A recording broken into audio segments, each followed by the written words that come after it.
Q is 4 times 10 to the minus fifth. Now our equation was E equals E naught minus 0.0592 over N was. Now let's go back, take a look. N was 2 electrons that canceled, right? Mm-hmm. So we'll say over 2. Is it log or natural log? Natural log, ln. Times the natural log. Are you sure? That's what it says on our handout. Is our handout wrong? I don't know. Let me look it up in the book. I forget. Okay, so we just looked in your handout and it's wrong. It should say log of Q. Yeah. Now let's clarify. The actual Nernst equation, E equals E naught minus RT over NF natural log of Q is correct. Go back to that screen. Yeah, that's correct. Whoop, that one is this right is there. correct. That one's correct. This one's wrong. Is wrong. This should that should say log. Our mistake. Please fix that. All right. Sorry about that, guys. We just figured out our mistake on the handout, and we've already made copies of it. So now we just plug it in, right? Yep. So I would take the log of 4 times 10 to the minus 5. Yep. I would do that first. Do this first, guys. Times it by 0.0592. Actually, E naught, it was 1.78, right? It was, what was it, 1.7? Yeah, I think so. I'll double check while you're typing it in. 1.76. So this will be 1.76 minus, and we'll figure out this entire term. This whole thing, what does it come out to be? The whole thing is negative 0.13. Oh. So it's 1.76 minus negative 0.13. Negative 0.13, and when you add that up, you get 1.89. Now, actually, I want to talk about that for just a moment. Notice that the voltage went up. Yes. You can actually understand this in a Le Chatelier principle perspective. Now, if our concentration of our hydrogen was, I'm going to put it on the this is 0.5 molar. The VO2, this is 2 molar. The zinc was 0.1, and the VO, the other one was a small number. 1 times 10 to the negative 2. So 1 times 10 to the minus 2. These numbers over here are bigger than these numbers. That's going to drive the reaction to the right.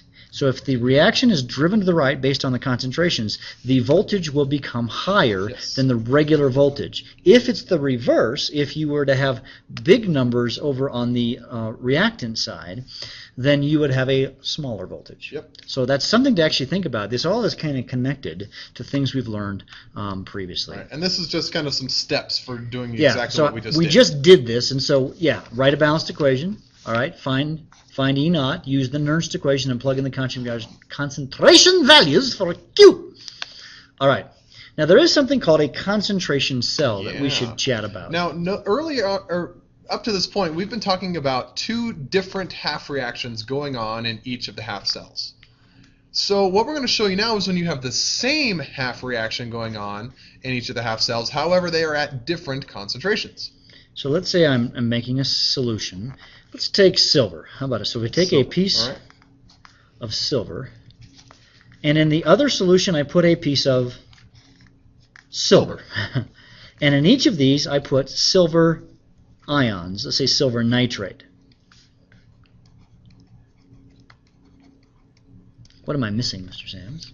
You need a wire. You need a wire. We'll put a V here for the voltmeter that hooks them up. You get very good at this. Oh, yeah. So the reaction at the anode would be Ag positive, or actually, I'm not sure how to think about it, goes to Ag plus an electron. So he's going down. This is the cathode reaction, actually. Yes. So this is the Reduction cathode. Happens at the cathode. Red cathode. And at the other one, it's going to get Ag. It's going to go to Ag positive plus an electron. Wait a second. Does this work? Yeah. Yeah, it does. Ag positive plus Ag. Now, if they were at the same concentration, it would not work because there's no gradient there. So things in nature like to be the same, and if they're already the same, they're going to stay there. So let's say for the sake of argument that the right cell is 1 molar, Okay. and the left cell is 0.1 molar. Okay. All right. What will our voltmeter read?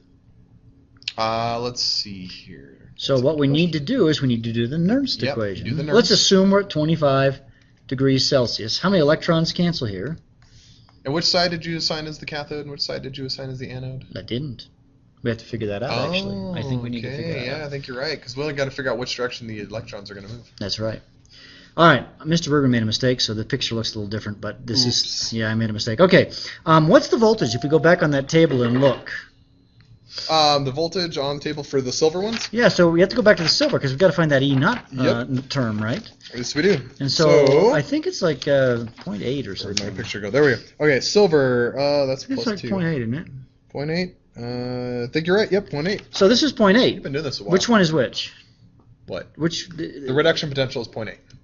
All right, then So what would be this one here? That would be negative 0.8. Well, when you add those up, they add up to 0 volts. Yep. So this isn't going to work. Well, if they were both at 1 molar solutions, it wouldn't work. But our left-hand solution there is a 0.1 molar. Oh, I see. So Yeah. we can use the Nernst equation. We can. So if we say E is equal to E naught minus 0.0592 over N times the log of... Q. Now, what's Q going to be in this case? Well, it's products over reactants, but we need to figure out which one is the product and which one is the reactant. Well, it's just going to be silver over silver, right? Yeah. So let's just write silver over silver. There's no coefficient, so it's just going to be the concentration of silver or the concentration of silver. Mm-hmm. So this is going to be equal to 0 volts minus 0.0592 over 1 times the log.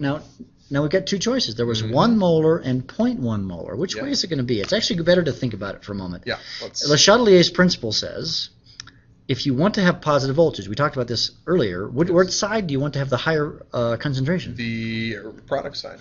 Reactant side. That would be the reactant side. So this needs to be 1 molar, and that makes this the 0.1 molar. Yep. So when we do this on our equation that's products over reactants, this needs the log of 0.1 over 1.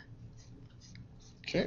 So And that comes out to be... log of 0.1 is negative 1, so then we're going to take that times 0.0592 and then divide it by 1 because the n is 1. So we have... 0.0592 volts? We do. Yeah, I had to figure that in my head. Yeah. Yeah, sorry, I'm staring at my Mr. screen here. Sams was doing a classic, what do you call it, student mistake. He was using his calculator when he could have figured it out. Should have been instead. using my brain. Yeah, he needs the brain, Mr. Yeah. Sams. You need brain I need cells up here. brains. Okay. All right, so... I have small children. They consume most of my brains. Now, that's not a very high voltage, but it would produce a small voltage. That's Yes. called a concentration cell. Now, going back to this just briefly, let's make sure. Now, if this is the 1 molar side, the 1 molar side is being... That's our reduction. Reduction takes place at the cathode. So this is the cathode, and so if we were to label this would be the positive side, and this would be the anode, and it would have a negative side. And while we're at it, let's electrons always go from the anode to the cathode. See, electrons will go, as this picture is drawn, from the left to the right, and that would mean that the through the salt bridge, the cations will flow, right? Because we get... Yeah. So and through the salt bridge this way, anions will flow. the anions will flow. Okay? Ta-da! I think we've made a concentration cell. So.